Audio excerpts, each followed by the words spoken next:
Good evening, everyone. I welcome you all to 12th clinic of our summit, Advanced Gastro Summit 2020. Greetings from Noble Gastro Hospital, Ahmedabad and Association of Physicians of Ahmedabad. I would like to thank Gujarat State Chapter of ASI, Gujarat State Surgeons Association, Association of Physicians of Gujarat and Ahmedabad and Gujarat Family Physician Association who have contributed for this academic session. Today, we'll be discussing on common GI problems, and I take honor and pride to introduce our faculties today, which is Dr. Rahul Balgami. He is a senior gastroenterologist from Ahmedabad with 8 years of experience in gastroenterology. He is a long-time friend, and I welcome Dr. Rahul Balgami. Dr. Rahul, please moderate the session. And please introduce today's chairpersons. And I would like to request Dr. Chintan Kansagra to introduce Dr. Ajit Kumar. Thank you, Yogesh. Today's our chairpersons are Dr. Chintan, who is a gastroenterologist from Rajkot, and senior surgeon Dr. Apurva Shah, who is a professor of surgery in Civil Hospital, Ahmedabad. I would like Chintan to introduce our guest today, Dr. Ajit Kumar, please. Good evening, everybody. Thank you, Yogesh, for giving me such a beautiful opportunity to introduce my beloved sir, Dr. Ajit Kumar. Actually, Dr. Yogesh, and were amongst the first few DNB students under Dr. Ajit sir. And he is believing in empowering people. So what he does is he picks you up and then he tells whatever you want to do, you just succeed in your field. So that's why you see Dr. Yogesh, myself, everybody doing so well in our field. And he's such a humble man. And he, despite being such a senior gastroenterologist, one of the first few DMs of our country. And he was the HOD of prestigious Nizam Institute of Medical Sciences for so many years, and now he's a professor. He was professor and HOD there, and now he's a senior consultant at KIMS Institute at Secunderabad in Hyderabad. Sir, I will not be able to introduce you. I am still very much proud of being your student. Please start the lecture, sir. We have learned many things from you. And I would like others to gain his knowledge. Thank you, Dr. Chintan, the chairperson, Dr. Apurva Shah, and also moderator, Dr. Rahul. At the outset, my sincere thanks to the organizer, particularly the Association of Physicians of Ahmedabad, especially Dr. Yogesh, Harwani, who is at Noble Gastroenterology Hospital in Ahmedabad, who happens to be one of my DNB students. I really feel proud today to have such people who worked with me as a student, and now they are doing better than me. So my sincere thanks to all of you. The topic given to me is approach to common GI problems. Now, when I thought of this topic, so I thought there are so many GI problems. To select common GI problems, so I thought there should be some evidence for that. So the initial few introduction slides, I'll just show you. So the first thing comes to me, how common are GI problems at all? Now, this is the data from digestive disease. One second. So this is the data from CDC USA, which was published in 2012. I could get this. So what it says, the prevalence is 60 to 70 million people are affected every year by digestive diseases. And 48 million are ambulatory, while around 21.7 million people are hospitalized due to GI problems. Mortality accounts for almost 250,000 patients dying of digestive diseases. if you see the burden, more than 5.4 million, almost 12% of all inpatient procedures are related to digestive diseases in US. This is the data of 2007. And about 20% of all routine surgical procedures are related to digestive diseases. If you see the annual direct healthcare expenditure in US, it tops, the GI diseases top. It's $136 billion every year, which is much more than the heart diseases and even the mental diseases.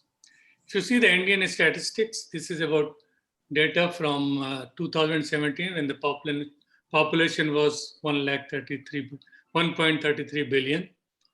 The life expectancy now has gone up to 69.4 and crude birth rate is 17.86 per thousand, while the death rate at present is 7.23. If you see the top 10 causes of death in India, the diarrheal diseases, they rank number 4. And if you see the all causes of death in India, the digestive diseases and diarrheal diseases, which is in the age group of 25 to 69 years, that is in adults, it accounts for 5.1 and 5%, that ranks to 6 and 7. And if you combine these two, it becomes the third most common cause of death in adults after cardiovascular diseases and respiratory diseases. Now, what are the symptoms? When we talk of the approach to problem, usually it should be symptom-based. So this is the statistics from the US of 2014. And here, the top ranking symptoms of digestive diseases, the abdominal pain, ambulatory setting. The abdominal pain was seen in 21 million patients annually. Those patients, those who visited the OPD or emergency department. Similarly, the vomiting was in 4.6 million. Diarrhea, the people visited around 3.4 million. Nausea, again 3 million. Bleeding was reported in 2.7 million. Constipation, 1.5 million. So all these things, if you see a very good number of these diseases, these symptoms, they are presenting symptoms in the OPD or in the emergency department. And similarly, if you see the diagnosis which was given by the leading physicians in 2014 for GI disorders.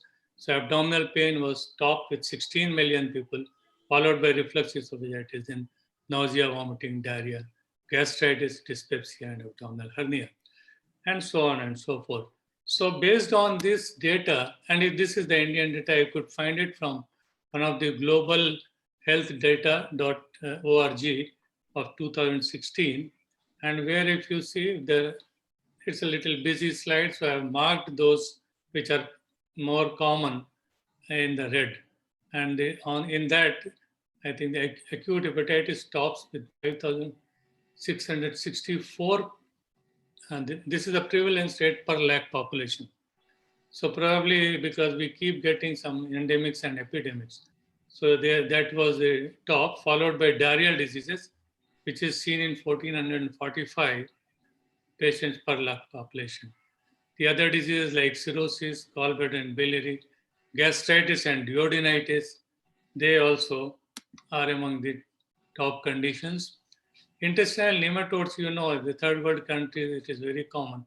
And almost 27% of the population has these parasitic infections.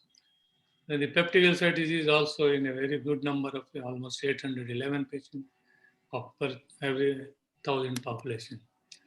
So therefore, it appears that by this data, that GI diseases are responsible for millions of office visits, emergency department visits, and hospitalizations every year, which is the evidenced by the US data. And similarly, we have seen the Indian data is also all more or less similar.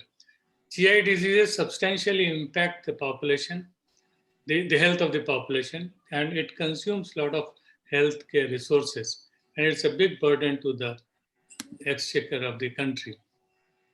Thus, I plan to discuss the approach to certain conditions which are more common, and I have included acute diarrhea, chronic diarrhea, constipation, pain abdomen, nausea and vomiting. because in this 45 minutes to 1 hour, I'll try to finish off as quickly as possible. Some of the slides I'll be omitting. It's for completion's sake. There will be many slides, but some slides I will be omitting those slides. Now, first coming to the acute diarrhea, by definition, the stool weight should be more than 200 grams daily. But as you know, the collection of the stool and the weighing it is very cumbersome and non-practical. So therefore, a better definition is more than 3 or more looser watery stools per day is considered as diarrhea. But in our country and many places, even healthy people can normally they have 2 or sometimes even 3 stools per day. So the ideal definition, in my opinion, is there should be a definite decrease in the consistency. That means more fluidity, and increase in frequency based upon the individual's baseline. So a person who is having daily 1 stool, if he passes even 2 stools which are little fluid, that should be considered as diarrhea. We can divide diarrhea, classify into 3: acute, persistent, and chronic. Less than 2 weeks is acute. 2 to 4 weeks, we call it as a prolonged or persistent diarrhea. And when it is more than 4 weeks, we call it as a chronic diarrhea. Epidemiology of the acute diarrhea, the most of the cases of acute diarrhea, are infections, and they are often self-limiting. Various viruses, bacteria, and protozoa can produce it. Usually they are self-limiting, but evaluation of non-infectious causes, sometimes it becomes important if the diarrhea persists and if the organism cannot be identified, or if the patient falls into a high-risk category, particularly those who are immunocompromised or those who have some other comorbid conditions. If you see the etiology of acute diarrhea, mostly the infections, the bacteria, the common bacterial infections like Salmonella, Campylobacter, Shigella, E. coli, particularly strains O157H7, which are Shiga toxin producing, and Clostridium difficile. These are the common bacterial infections. The viral, calicivirus, norovirus, rotavirus, particularly in children, adenovirus, different types like 4041, and astrovirus are one of the common etiological viruses to cause acute diarrhea. Various protozoa, particularly the Cryptosporidium, especially in immunocompromised patients, but the healthy people even can get Giardia, Entamoeba histolytica, and sometimes the Cyclospora. If you see the clinical features, most of these acute infective diarrheas, they have features like pain abdomen, fever. There may be fecal evidence of inflammation like some blood or pus or some fecal leukocytes. If you do the microscopy, there may be associated nausea, vomiting. There may be hemorrhagic stools or blood-stained stools. So if you see the various pathogens, Shigella, Salmonella, Campylobacter, and Yersinia, usually they have most of these symptoms. And often they are one of the differential diagnoses of dysentery or bloody diarrhea, including the inflammatory bowel disease. Norovirus is particularly, the bleeding is not a common feature, but pain, abdomen, and vomiting is a common feature. Vibrio can have nothing of these except that loose watery stools or rice watery stools, or it may have some of these features in any patient. The other pathogens like protozoa, Cyclospora, Cryptosporidium, Giardia, and Entamoeba histolytica, they all can have pain abdomen. Fever is less common, and some of them like Entamoeba histolytica can have blood or bloody stools. Giardia, the blood is less common, but nausea, vomiting, and explosive diarrhea is a feature of Giardia. Cryptosporidium usually seen in immunocompromised patients, similarly Cyclospora. The C. difficile is another important bacteria because this is one of the difficult ones to treat and seen in, we'll be discussing in subsequent slide. Shiga toxin producing E. coli is the one bacteria which is sometimes very, very complicated, and the complication may be because of the hemorrhage, severe bleeding, including the hemolytic urinary syndrome. So these patients, Shiga toxin becomes very important.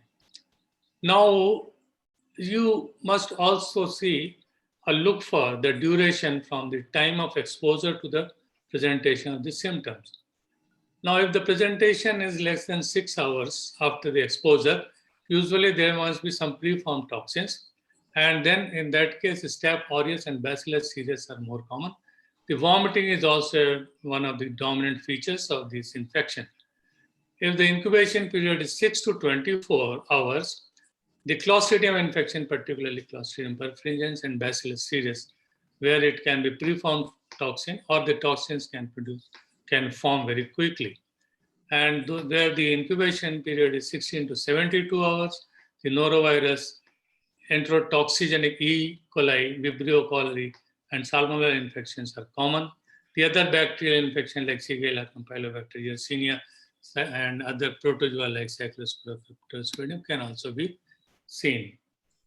In once such infection, you may require a laboratory support, and in that case, like if it is a blood is there in the stool along with fever, the common infections are Shiga toxin producing E. coli, Shigella, E. C. jejuni, Salmonella, and E. Entamoeba histolytica. If you see the trophozoites with containing RBCs in the stool, they are suggestive of or diagnostic of Entamoeba histolytica. Fecal leukocytes support the diagnosis of invasive bacterial infection. Low platelets is a feature of hemolytic uremic syndrome. Leukemia reaction is a feature of C. difficile. Hypokalemia or renal dysfunction suggests that there is a severe disease. Patient may be in shock or hypotension. Rice water stool are typically a feature of Vibrio cholerae, and you may do a dark field hanging drop preparation to confirm the diagnosis. A little mention about the immunocompromised host, like HIV and AIDS infected people. You must look for CD4 count. If it is less than 200, you must look for stool for ovocyst and cultures, or especially the less common bacterial infections. If the CD4 count is less than 50 or patient is a transplant recipient on immunosuppressive drugs, CMV infection is one of the common problems, may require sigmoidoscopy, colonoscopy, including a biopsy. If the patient has neutropenia, ANC less than 500, must think of a chemotherapy. It may be a chemotherapy-induced or malignancy may be a feature, and CT abdomen may be helpful. In homosexual men's, but there are certain infections like Giardia, Entamoeba histolytica, and Shigella may be common, and for that, the stool examination has to be done. Sexually transmitted diseases like chlamydia, gonorrhea, syphilis, and herpes simplex virus may be a feature in these patients. And if the patient gives history of proctitis or anal discharge, sigmoidoscopy or proctoscopy may be very helpful. Imagings do not have much role in acute diarrhea, but if the patient has ileus or peritoneal signs, a CT scan of the abdomen or an MRI may be helpful to rule out any bowel perforation, abscess, fulminant colitis, toxic megacolon, or intestinal obstruction. Now coming to the chronic diarrhea, we call it chronic diarrhea if the diarrhea is persistent for more than 4 weeks. The remaining definition is same. The most important thing which clinically we can do is to locate the source of the diarrhea. And the best way is to differentiate whether it is a small bowel source or a large bowel source. This is by looking for the stool characteristics which are large volume, less in number, fatty, steatoric, without any blood, mucus, or any tenesmus. And the pain, if present, it is very umbilically seen in small bowel diarrhea.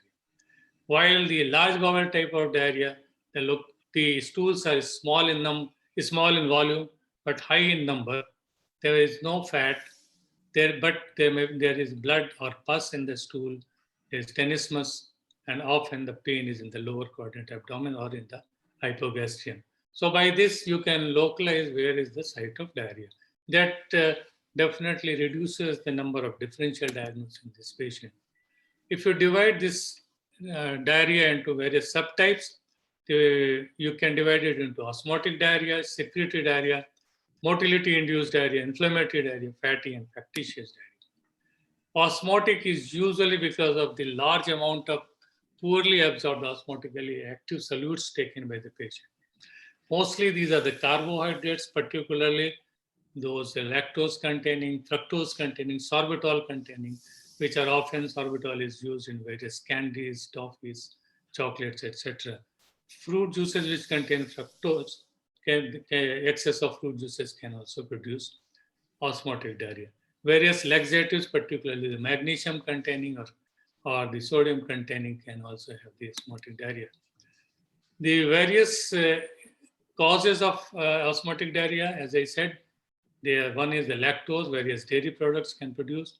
Sorbitol, sugar-free gums and fruits, which have sorbitol, fructose containing soft drinks or fruit juices, magnesium containing antacids, laxatives like citrate and sodium sulfate. History is very important to diagnose osmotic diarrhea because usually they are watery and loose. There is no blood, no fever. Some minimal crampiness may be there. And diarrhea usually stops if the patient fasts. The stool analysis is very important if you suspect. A pH and osmolarity and electrolytes in the stool are very helpful. And the most important thing is osmotic gas, that is anion gas. If it is more than 125, it is suggestive of osmotic diarrhea. Now coming to the secretory diarrhea, it is a very big group and it is very complex. There may be defect in the ion absorption, like there may be some chloride bicarbonate exchange channel or sodium hydrogen exchange channel may be abnormal. There may be abnormal mediators like cyclic AMP, cyclic GMP, etc. The history of the secretory diarrhea are often very difficult, but usually they are also watery, non-bloody, persistent, usually persistent diarrhea, but sometimes they can also stop after the on fasting. Particularly if the secretory diarrhea is because of the malabsorption. So even the patient may not stop even after fasting. So persistence of the diarrhea, malabsorptive diarrhea, can be a cause of secretory diarrhea. The various other causes, the secretory diarrhea can be bloody, it can be fatty, or it can be viral. The bloody is usually because of the inflammation, like inflammatory bowel disease, various infections, radiation colitis, or enteritis, ischemia of the bowel, or a cancer. Fatty diarrhea, it may be because of maldigestion, like chronic pancreatitis or bile salt deficiency, or malabsorption because of the celiac disease, tropical sprue, bacterial overgrowth, etc. Watery secretory diarrhea has many causes, including irritable bowel syndrome, neuroendocrine tumors, which are functional, various infections, inflammatory bowel disease, bacterial overgrowth, microscopic colitis, celiac sprue, tropical sprue, diabetes mellitus, non-osmotic laxatives, shortcut syndrome, various adenomas like villus adenoma and even alcohol can cause. Other causes, carcinoid syndrome, medullary thyroid carcinoma, JD syndrome, lipomas, bile acid malabsorption, stimulant laxatives, intestinal lymphoma, tuberculosis, hyperthyroidism. All this can be a cause for the secretory diarrhea. Now coming to the dysmotility-induced diarrhea, whether the motility is rapid or slow, both can produce diarrhea. Rapid transit leads to the decreased absorption of the nutrients and thus the more increased amount of fluid to the colon which irritates the colon and can produce diarrhea. Similarly, if the motility is slow, the slow transit will lead to the bacterial overgrowth and finally that can lead to secretory diarrhea. The etiology includes irritable bowel syndrome, carcinoid syndrome, dissection of the ileocecal valve, hyperthyroidism, and even post-gastrectomy syndromes can produce this motility because of the vagus involvement. Coming to the fatty diarrhea, it can be because of the maldigestion due to pancreatic or biliary diseases. It can be because of the malabsorption from the gut, where it can be bacterial overgrowth, sprue, or it can be various infections, including the strong lead, hyperinfestation, and so many other small bowel infections. The other tumors with like the lymphoma or even tuberculosis can produce fatty diarrhea. The stools are typically greasy, frothy, foul smelling, and usually floating on the pan.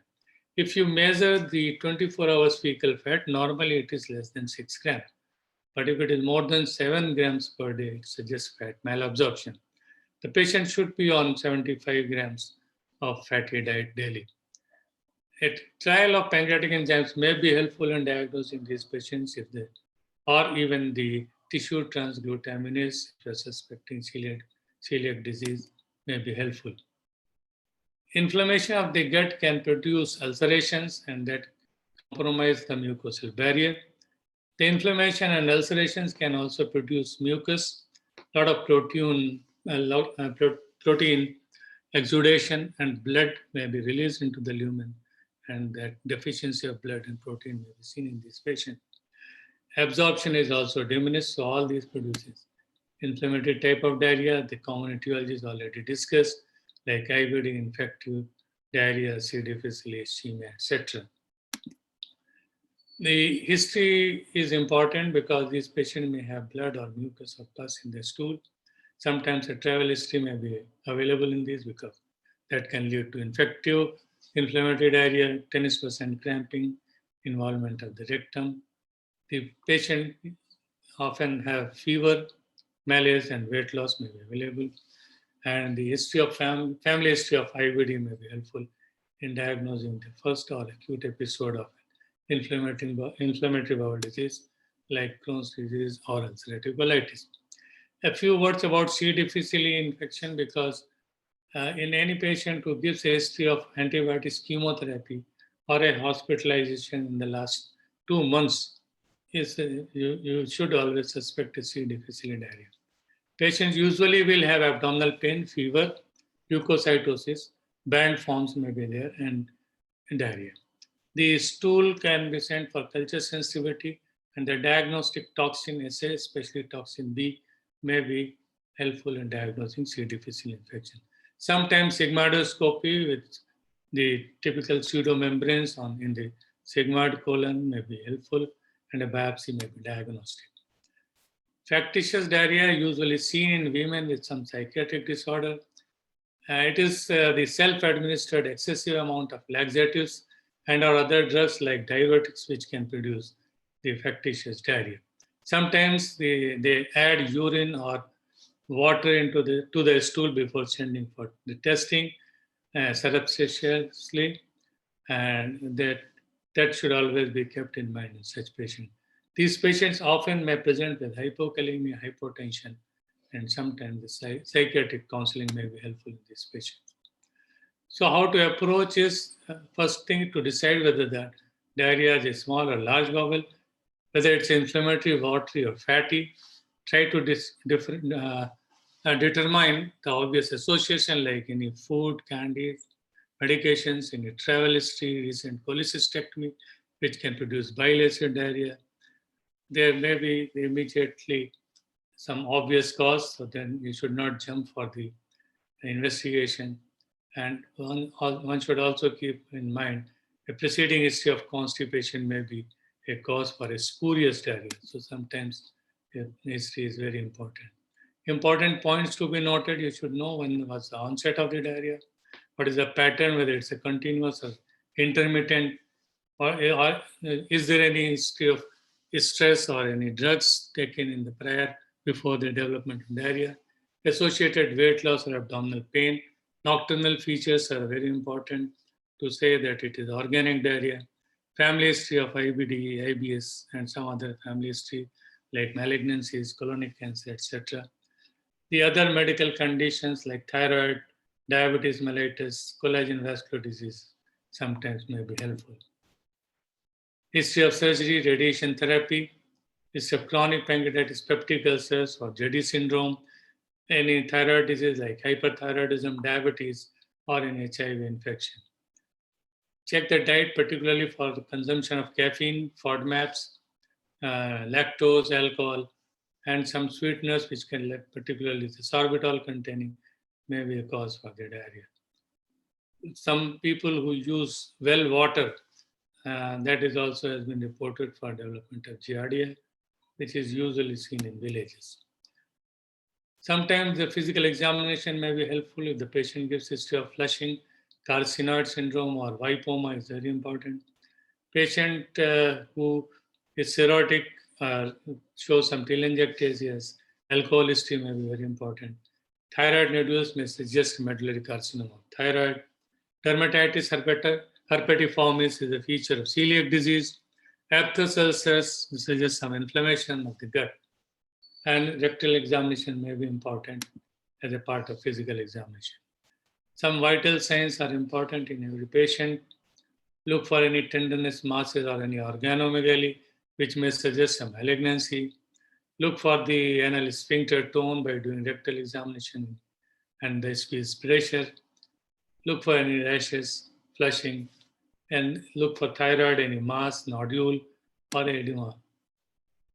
The initial workup should be done only when there is no obvious cause, and look for the initial laboratory support by doing the CBC, complete blood count, chemistry. The stool analysis obviously is very important, particularly if you can do a stool weight, sodium, potassium, osmolarity, pH, and fat assessment, particularly Sudan 3 or 24 hours fecal fat estimation. Look for ova and parasites. Look for C. difficile toxin. You can do a sigmoidoscopy. Stool can be sent for culture and can be looked for the leukocytes. So categorize into various subgroups, whether it's inflammatory, watery, fatty. Then the other modalities may be required to complete the evaluation. Stool elastase and TTG, that is tissue transglutaminase, anti-endomycin antibodies may suggest celiac disease. Colonoscopy, sigmoidoscopy, and endoscopy may be required, and even the biopsy from the small bowel or sigmoid colon may be helpful. Small bowel follow-through, CT or MR, including the enterography, or sometimes a balloon or spiral enteroscopy may be helpful, particularly where the distal small bowel disease is the dominant disease. A little bit about Xylose. It's a simple test and it very well differentiates between a maldigestion and malabsorption. It can be done even at a smaller laboratory and it's very cheap. So if the Xylose test is abnormal, that suggests that there is a problem with the small bowel absorption. But it may be false negative if the patient has dehydration, a renal disease, he has vomitings, if he has hypothyroidism. In that situation, his serum D-xylose levels instead of urine for D-xylose estimation may be useful. One should know when to refer to a specialist. Now, if it's an inflammatory diarrhea, I think it requires various investigations and it should be referred to a GI specialist. If the diarrhea is fatty, then also most of the time it should be referred to a GI specialist. If it is a watery, then one can await for certain labs. Look for osmotic. If it is osmotic, stop the offending agent and usually patient will improve. If it is a secretory diarrhea, look for any infections which may be self-limiting. Little prolonged, you can treat it with antibiotics. Or if it is IBS, you can treat with medications. If it is persists still despite these, then these patients can be referred to a GI specialist. So an algorithmic approach for a fatty diarrhea excludes structural diseases like by doing the small bowel radiography, the follow-through, or the CT, MR, enterography, enteroscopy, or even small bowel biopsy or aspirate for the culture and to rule out bacterial overgrowth.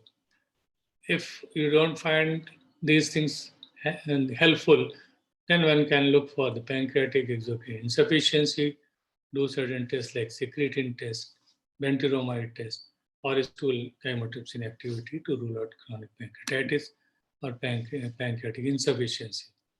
If the patient gives history of osmotic diarrhea, which can be can be looked for the anion gap, which confirms the osmotic diarrhea. Also look for pH, which suggests carbohydrate malabsorption if the pH is low. If the magnesium content is high, that suggests magnesium containing laxative abuse.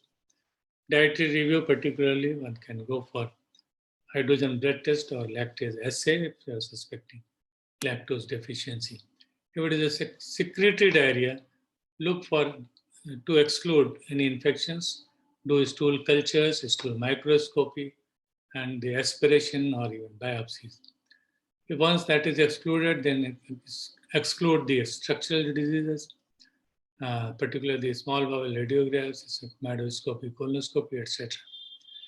You can, if that also does not confirm, then you can go for selective testing, and where you can look for the various plasma peptides like gastrin, calcitonin, VIP, somatostatin to rule out functional neuroendocrine tumors. Urinary 5-HIA, histamine, etc. can be tested. The other tests like TSH to rule out thyroid, ACTH stimulation test, or serum protein, but electrophoresis or immunoglobulins can be useful in fixing that diagnosis. Cholestyramine can also be tried in certain conditions, in certain patients, and sometimes it is helpful and diarrhea may stop because they are not very good tests for the bile acid producing diarrhea. And the last but not the least, don't forget to consider fecal incontinence, particularly in elderly people and those who have preceding constipation. Always consider strongly for IBS because this is one of the common diagnoses, and usually the workup is not required in these patients. These are the Rome 4 criteria for the diagnosis of diarrhea predominant IBS. Most of you know about it. The Rome 4 criteria for functional diarrhea. And the most important part of this diarrhea is the red flag sign. The red flags signs include if patient has fever, any blood loss, unexplained weight loss, abdominal pain, or the nocturnal episodes of diarrhea.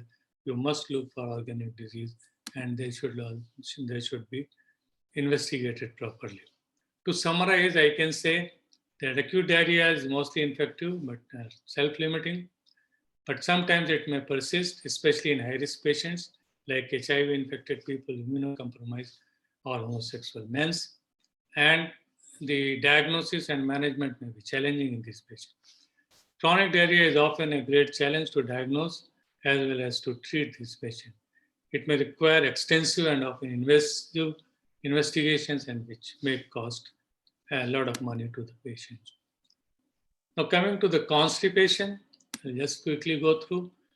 The constipation is described by patients in different ways. Some of them will say that decreased bowel movement means decreased frequency. Some say that is thin caliber stool, small stool, hard or lumpy stool. Some say they have to strain on defecation. But if these symptoms are more than 3 months, then we call it as a chronic constipation. Inability to defecate at will is also sometimes reported as constipation, and sensation of incomplete evacuation is also reported as constipation. So there is no very definite definition for constipation. For Western countries, less than 3 spontaneous bowel per week is considered as constipation. But in India, because the less than 3 spontaneous bowel movements may be too much, and because you hear even one motion, those who have the normal habit of 2 or 3 daily motion and start passing only one may also be considered as constipation.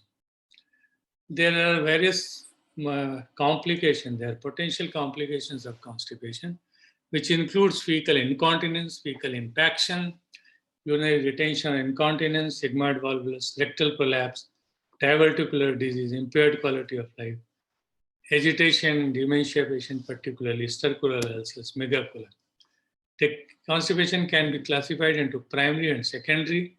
The secondary is because of the various diseases and various conditions, infections, medications, metabolic conditions, sometimes post-surgical neurological conditions, and systemic disorders.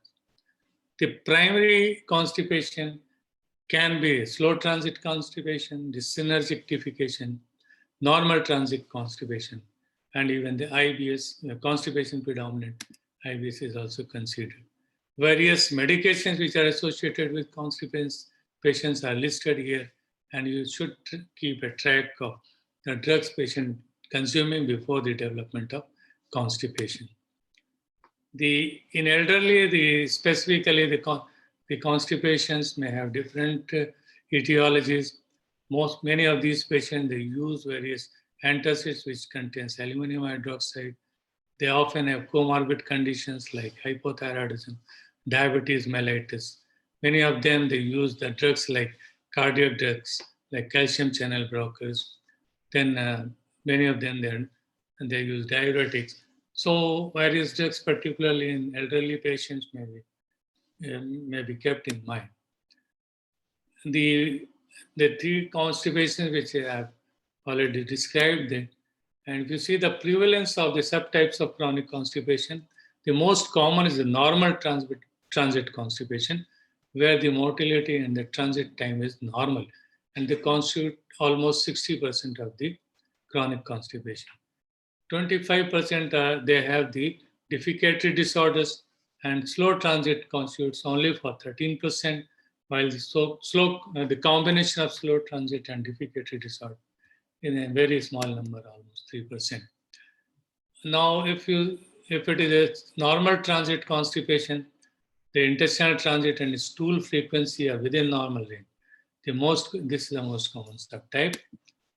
The slow transit constipation, it is characterized by decreased transit time, and the neurohormonal control is often abnormal, decreased nitric oxide production, impaired gastrocolic response, and altered neuropeptide hormones like VIP substance PL may be the cause for the slow transit time. The defecatory disorders like pelvic floor dyssynergia, megarectum, rectocele, perineal descent, all these may be the reason for defecatory dysfunction, particularly in females who have the childbirth trauma and they may have the structural problem. The IBS with constipation, the brain gut axis is impaired and motility, and now the infections have also been implicated as a cause for the IBS with constipation in these patients.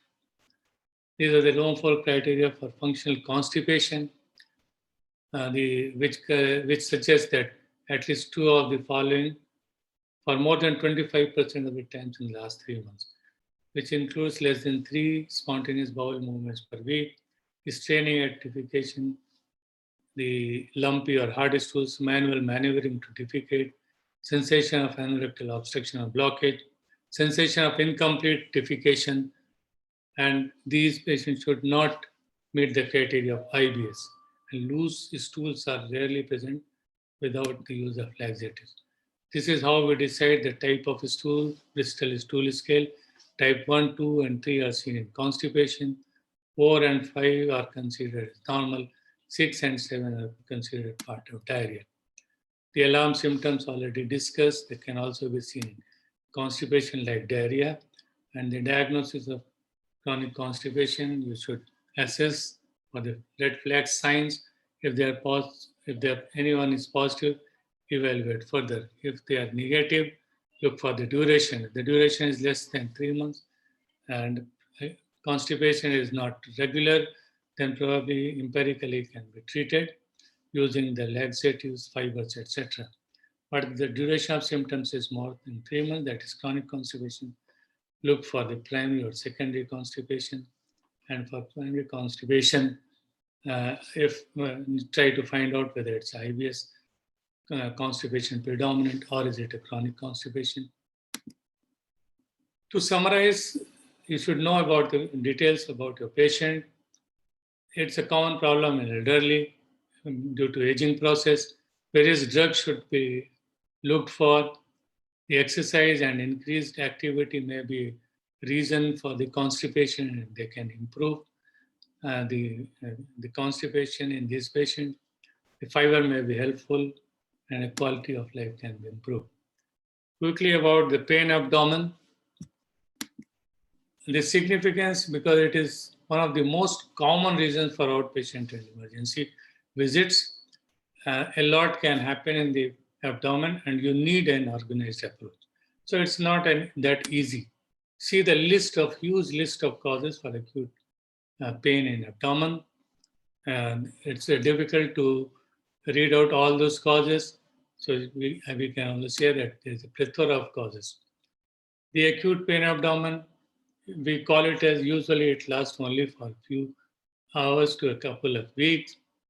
Usually, don't forget about the chronic pain that has acutely worsened. So some of these patients may be like a chronic pancreatitis patient may come with acute exacerbation.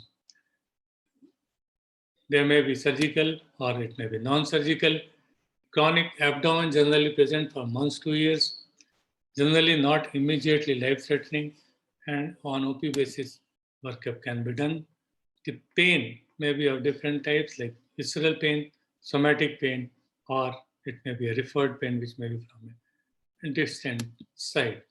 This slide, this diagram shows that various deferred pains can be seen.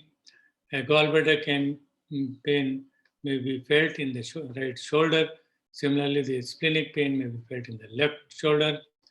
Appendicitis pain may be felt in the left lower quadrant, and renal colic may be felt in the groin.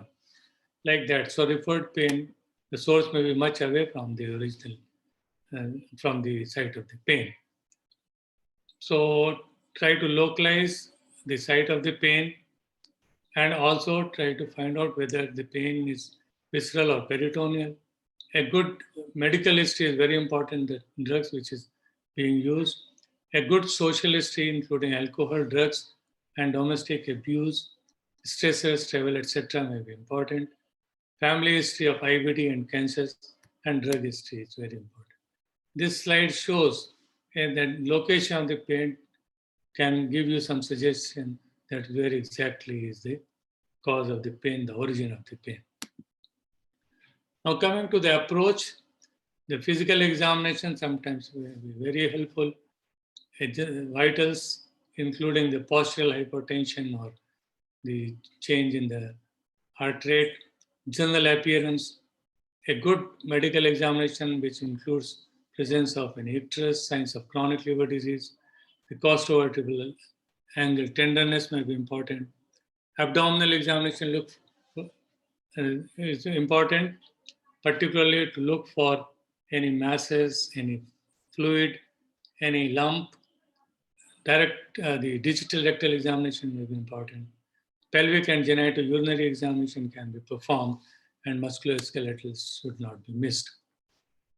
Certain labs like the complete blood count, electrolytes, urea creatinine, coagulation profile, amylase and lipase, liver function test, urine analysis, beta HCG in the females of reproductive age group, lactate, toxicological screening, H. pylori serology, and fecal blood test may be helpful. Imaging can be done using the plain X-rays, CT scan, ultrasound, MRI, angiography, whereas scopies, including endoscopy, colonoscopy, may be required in certain patients. And this is a repetition. Okay, I think it's going back. Now, this slide shows a patient having the Cullen's sign, which you see in acute pancreatitis. So you can see the hemorrhagic red color sign around the umbilicus. Not very common, but sometimes it is seen, then it almost confirms the diagnosis. Similarly, in acute pancreatitis, you can see a gray tunnel sign where the hemorrhagic spots can be seen in the flank. This is the ultrasound of an abdomen which shows thickened gallbladder and distended gallbladder, suggestive of acute acalculous cholecystitis. And this ultrasound shows a stone in the with posterior acoustic shadowing and a thickened gallbladder wall with pericholecystic collection, suggestive of gallstone induced acute cholecystitis. The appendix may be thickened and flat. It may be fluid filled, which suggests acute appendicitis. A ureteric stone may be seen even on a plain X-ray abdomen, and a free air under the dome of the diaphragm may be seen, which is suggestive of the bowel perforation.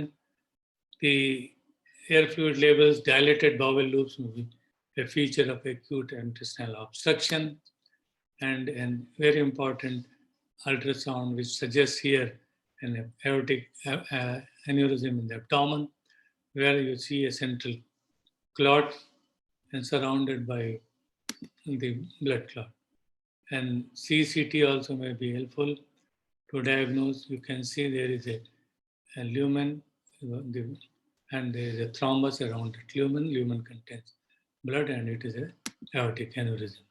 Sometimes the angiography may be required, particularly in those who have mesenteric artery thrombosis or mesenteric ischemia. To summarize, assess all patients with ABCs, provide emergent treatment, particularly if it is a life-threatening condition, evaluate subsequently. Complete examination prior to deciding on the other diagnostic test is very important. Focus on the most likely diagnosis. Decide early if surgical consult or hospital admission is needed, because it should immediately be. In the last another few minutes, 2 to 5 minutes I will take.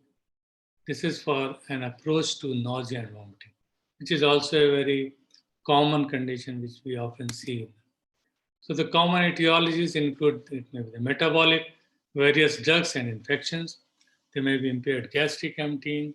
There may be visceral and serosal causes like bowel obstruction, UGI bleed, enteritis, constipation, etc., which is seen in around 1/3 each.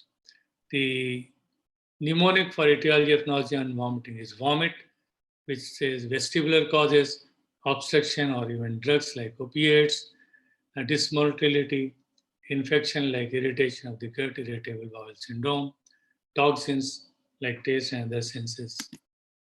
The common etiologies of nausea and vomiting, it may be GI tract disorders like toxin infections, obstruction, non-GI infections like liver, CNS, renal. Pregnancy may be another important cause of persistent nausea and vomiting, specifically in the first trimester. Visceral inflammation like pancreatitis, cholecystitis, peritonitis, MI, other CNS disorders, increased intracranial tension, metabolic disorders like diabetic ketoacidosis, uremia, adrenal insufficiency, alcohol intoxication, psychogenic vomiting, radiation, medications, etc. Very important. Some of the clinical clues can help us in suggesting the etiology of nausea or vomiting. If the vomitings are large, infrequent, they suggest that complete or partial bowel obstruction. A small volume emesis is gastric stasis. If they are associated vertigo or symptoms associated with movement, vestibular dysfunction should be considered. Morning symptoms with moving headache and neurological symptoms suggest increased intracranial pressure. Polyuria, polydipsia suggests hyperglycemia or hypercalcemia. If there is altered mental status, uremia, hyponatremia, or increased intracranial pressure should be suspected. Neck stiffness suggests some meningeal signs and meningitis. Syncopal episodes or early satiety sometimes suggestive of autonomic insufficiency. Decreased frequency of bowel movements suggests some constipation or obstruction. The bowel obstruction, the bloating, and early satiety may suggest gastric stasis, particularly in diabetic patients, elderly or sick patients. Esophageal burning may suggest esophageal reflux disease. Right upper quadrant pain may be because the liver, gallbladder problem. Epigastric pain radiating to back suggests pancreatitis. Fever and diarrhea may be seen in gastroenteritis, and similarly, sometimes stress and anxiety may be the cause. So these are the clinical clues. On physical examination, look for any orthostatic hypotension or changes in the pulse, which suggests autonomic insufficiency. The papilledema or other neurological signs such as raised ICT, thrush or herpes infection suggests some, which may involve the esophageal and may produce nausea and vomiting. Abdominal distension or abdominal bowel movements, abdominal bowel sounds such as ileus or maybe constipation producing obstruction. Succussion splash misses, gastric outlet obstruction, abdominal masses or ascites like neoplasms, and marked splenomegaly can have some pressure effect on stomach or in the intestine, and sometimes even fecal impaction. To approach, evaluate the most likely etiology of the patient's nausea and vomiting. Use pathophysiology knowledge to determine the likely mechanism and involved receptors. Choose appropriate therapy to target these receptors. History is important. Have you like a persistent nausea or vomiting or both? Is there the nausea is constant, or if there is a nausea always leading to vomiting? Does vomiting occur without nausea? Do the symptoms occur when you eat certain medications you take or you eat food? Are you aware of any triggers which produce nausea or vomiting? What have you eaten before the nausea or vomiting? And when was your last bowel movement? This sometimes can give you the clue for the cause of nausea and vomiting. Take a complete medication history, particularly chemotherapy, opioids, or antidepressants. Non-pharmacological therapies may be helpful to like radiation or surgery for the cause of nausea and vomiting. Similarly, past medical history like diabetes, alcoholism, chronic renal failure, autoimmune disorders, amyloidosis, etc. may be the cause. Certain clinical features may be suggestive, like symptoms of gastric stasis suggest gastric outflow obstruction. Symptoms like vomiting soon after eating or drinking that suggest and unchanged with swallowed food items suggest esophageal blockade. Intermittent nausea vomiting may be seen in bowel obstruction. Effortless vomiting, projectile vomiting may be seen in raised intracranial tension. There may be nausea and or sudden vomiting on movement, suggest motion sickness. Nausea present in waves may suggest anxiety or related nausea. And similarly, constant nausea with variable vomiting chronically may be chemically induced nausea. So evaluating the cause, physical examination may be helpful. Abdominal, rectal, neurological examination should be done in all the patients. Determine what investigations are appropriate. Blood tests like hypercalcemia, uremia may be helpful. Radiological investigations like abdominal X-rays to exclude any constipation, obstruction, or the perforation may be helpful. Ultrasound to detect any ascites, any lump or masses. So this shows the algorithmic approach. Patient comes to you with nausea and vomiting, initial history and examination, or initial laboratory investigation may sometimes be sufficient to reaching a conclusion. But if it is not, if cannot be made out, then we look for any underlying disorder. If it is known, then treatment for underlying disorder. If it is unknown, do an abdominal X-ray, look for any obstruction, and go for a surgical consultation. If there is no obvious obstruction, endoscopy with barium studies may find a lesion in the bowel. If there is no lesion found, look for the radionuclide scanning. Sometimes gastric emptying is studied to look for gastric stasis, or if that also is normal, then the higher investigations like CT, MRI, angiography, enteroscopy, spirocentroscopy, etc. may be helpful. To summarize, the nausea and vomiting are features of many GI and non-GI diseases and disorders. Nausea and vomiting can cause several life-threatening GI and non-GI complications. Elucidation of the cause is often possible, and treatment of underlying cause will usually be successful. Effective symptomatic therapies for nausea and vomiting should not be delayed if the cause is unclear, because sometimes the workup may take a lot of time and patient suffering may be much more. With that, I close my deliberation. I'm sorry if I have exceeded the time, and I'll be happy to take any questions.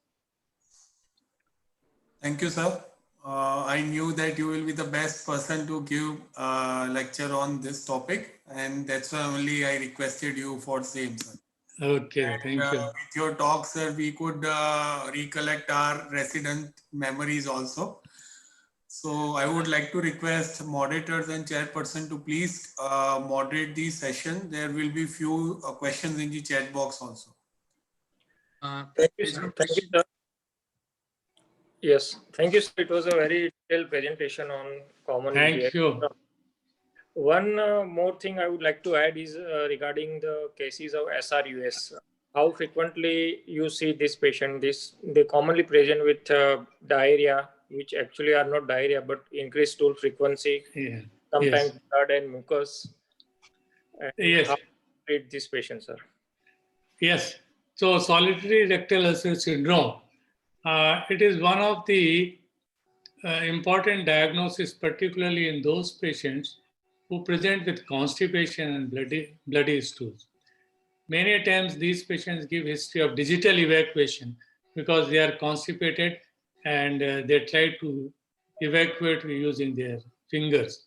And that produces trauma and can produce the solitary rectal ulcers. And these are the difficult ones to treat. Somehow we used to see a good number of patients sometimes back, maybe about a decade back. But what is the reason, I don't know. But of late, we are not seeing that many patients as we used to see earlier. There may be some reason, but it has to be studied. This is my observation. But otherwise, it's not a rare thing. Often you can come across, if you keep that thing in mind, a patient who's coming with a constipation, worried patient, lot of tension and anxiety, and they have some psychiatric involvement also. And then if you ask the history, they will give you the history of digital evacuation. If you do sigmoidoscopy, you will find the ulcer in the rectum.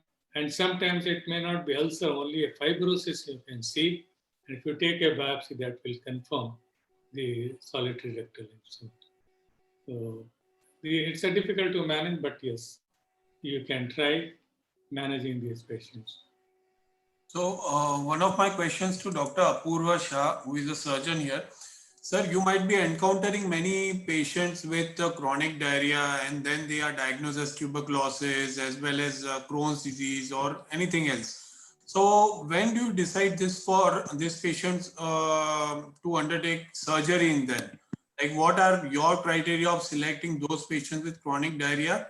Do you go for medical management in tuberculosis or Crohn's, or you go for surgical management? Actually, sir has already highlighted the red flags in diarrhea patients, especially when those patients, see, most of these conditions nowadays are very well controlled with medicines. But then we don't, especially in patients, when we talk about, see, tuberculosis, there are definite criteria for going for surgery. But when we talk about Crohn's and ulcerative colitis, again, a very good results with total proctocolectomy and ileoanal pouch or ileostomy. But again, as I already said, that unless the patient is not well controlled on medication, we don't go for surgery. So what is your take, like those patients with tuberculosis or Crohn's who have strictures and also chronic diarrhea? So do you treat them with medical management or you go for surgery if they are No, most of the time it is medical management unless until that the stricture is causing obstruction. See, then we don't have an option. Even in Crohn's disease, nowadays either our knowledge is increasing or the number of patients are increasing. I don't know, but we are getting a lot number of patients with Crohn's disease also. Actually, I wanted to ask sir one more thing. Like SRUS, there is another entity, pelvic floor dysarthria. I mean, there are patients with constipations who are never relieved of constipation. Yes. Yeah. So how do you investigate and how do you follow, sir? Yeah, the pelvic floor dyssynergy is one of the common causes of primary constipation. And it's not very common, particularly it is seen in females who give history of a childbirth trauma. And so if there are certain signs which you can look for, Particularly, you can look for the anal tone and ask the patient to defecate. Instead of perineal descent, you will see the contraction when they try to defecate. Similarly, you can do certain tests like balloon expulsion test, which is a very simple test, and that also gives the confirms the diagnosis. Even if that does not confirm, then you can have to go for MR difficography or the CT difficography. So difficography sometimes may be helpful. So I think that is. Apurva thank you, sir, sir. there is a this recent manometry machines are having very good sensitivity and specificity of diagnosis of for dyssynergia. They will also type it based on that the readings. Also, Yes. Okay. balloon expulsion is the same time. Which facility Okay. is also available in Ahmedabad with a Nobel Gastro. With the novel. Okay. Yeah. Okay. So I think the Yogesh can answer that. Because see, again, the same thing happens with patients with this rectal prolapse. We do treat, see, when there are complete prolapses, we do treat them by surgery, but ultimately the problem lies with the constipation part, and that is really very difficult to treat. Yes, very difficult to treat. And most of the time they require the biofeedback or bowel training. Yeah. And with that, sometimes it may be very useful, but many times it is very difficult to treat. Some of our patients, we have some specialists with us. So sometimes when we get this type of problem, we'll send to my colleagues who are looking mainly for this problem, the motility issues. So motility problems are difficult to treat, but it's very difficult for patients. They suffer a lot. And so Right, I sir. think you should send to somebody who is specifically looking for these conditions only. So they can devote time, they can do certain extra investigation. The balloon expulsion or the anorectal manometry, these things are, everyone does not do, only limited people will be doing. So in many patients who come with acute enteritis or acute diarrhea, maybe with history of 3 to 4 days of diarrhea, we see that this is a common practice that physicians, general practitioners, they advise for stool culture in acute diarrhea. So do you agree with that? Should we go, or it is not? It is a useless test, especially when patient is having just 3-4 days of diarrhea. No, not at all. You should not go for any investigation, because as we know that acute diarrhea are mostly infective diarrheas, and these are self-limiting diarrheas, and many times they do not require any treatment, and the viral diarrheas are most common, and they do not require any treatment. But in certain situations, particularly if the patient is a high-risk patient, an elderly patient with exposure to antibiotics or hospitalization, or if the diarrhea is bloody diarrhea and patient is highly symptomatic. In that situation, they require investigation.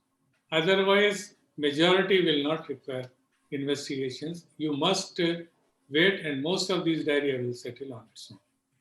Dr. Chintan and Dr. Rahul, Dr. Apurva, there are few questions in the chat box. If you can please address them, so sir can answer it. There's one question regarding small bowel disease workup. So they wanted to know what all we can do with the small bowel disease workup. Okay. So small bowel disease workup, the simplest thing what we do is do an endoscopy, take the biopsy from D2 or D3. Mostly it is a malabsorption which is responsible. And when it is a malabsorption, the findings are more commonly seen in proximal bowel. And then the biopsy is often there, sufficient for making a diagnosis. Now, if that does not confirm or does not give you the diagnosis, then the other investigations may include it, because the disease may be distal localized. And in that case, you may have to go for a CT. Nowadays, earlier we used to go for enteroclysis, conventional enteroclysis, but nowadays conventional enteroclysis is going off, and people are more opting for CT enterography or CT enteroclysis, or an MR enterography and MR enteroclysis. So enteroclysis requires tube insertion. So that may be one of the reasons that enterography is more popular. And our enterography, a good radiologist can give you a very good report because it will show you the lumen as well as if anything happening outside the lumen, if anything happening to the vasculature, any vascular ischemia, all these things can be seen on a CT, including enterography. If that also does not show, because sometimes there may be some subtle changes, like a Crohn's disease, where it can be only involvement of the distal small bowel. In that situation, you may require enteroscopy. And nowadays, this power Aspirus enteroscopes are available, where you can quickly screen the whole intestine, and you may find some areas, some involved areas, skip lesions, and some aphthous ulcerations. Take the biopsies, and that confirms your Crohn's disease. So now there's no end because these all gadgets, one after the other, coming up. Initially, there was a single balloon, double balloon enteroscopy. Then came the spiral, and now is the power spiral enteroscope. One more question is that what precaution to be taken while taking stool sample for culture? For culture, there is no specific precaution because mostly the culture, you have to take this sample. Now, if you are sending for culture, there is no specific precaution. But if you are sending the stool for microscopy, so then in that case, if there is any pus and blood, then you must take some amount of pus and blood also along with the stool sample. And for culture, that is not required, but for the microscopy, it is important to have the sample from which also contains the amount of blood and pus. There's one question from Mr. Bipin Thakkar. Any personal clinical experience with autologous FMT? Oh, autologous FMT. Just only theoretical. We have not yet started FMT.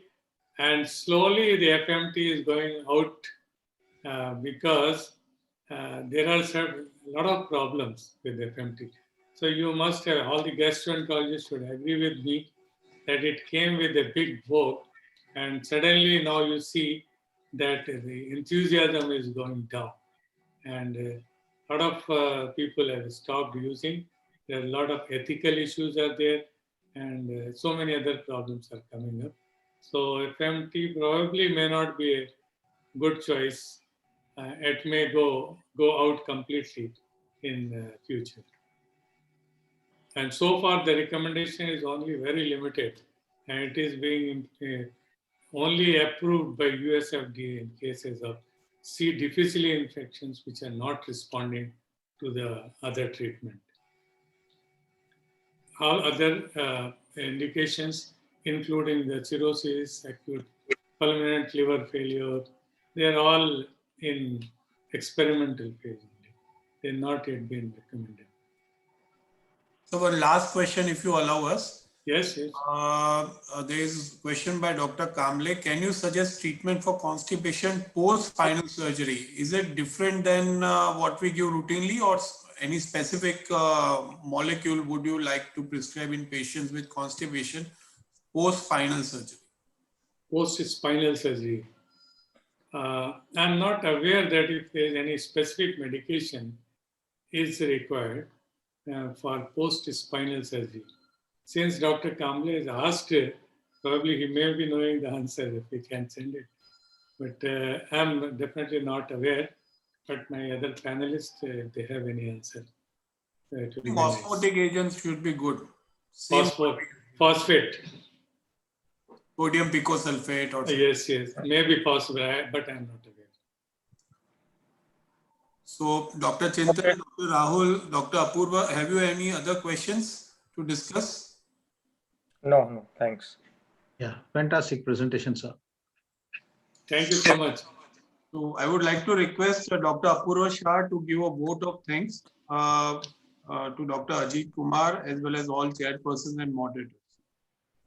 I would definitely like to thank you, sir, for a very lucid presentation of a topic. It has been a pleasure to hear you.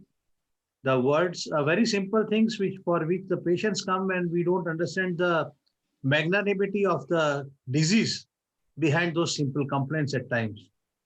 So I'm definitely thankful to you. And I thank panelists, Dr. Balgami and Dr. Kansagra, and definitely Dr. Harwani for inviting me to chair the session. So I'm also very thankful to my two students, Dr. Yogesh and Dr. Chintan, who are doing so well. And I hope that in near future, they will be one of the top gastroenterologists of the country. I'm very thankful to Dr. Rahul, who has been there, and Dr. Apurva Shah to moderate the session. Thank you very much once again. Thank you, Yogesh. Good luck. And thank you, Chintan. Keep it up. Thank you, sir. So if everybody agrees, we would like to leave with today's session. And at the end, I thank my course director, Dr. Mahesh Kumar Goenka, who is constantly guiding us for this academic session. And I thank Sun Pharma, who is supporting for technical feasibility of this program. Thank you, everybody, and wish you a very good night. Thank you.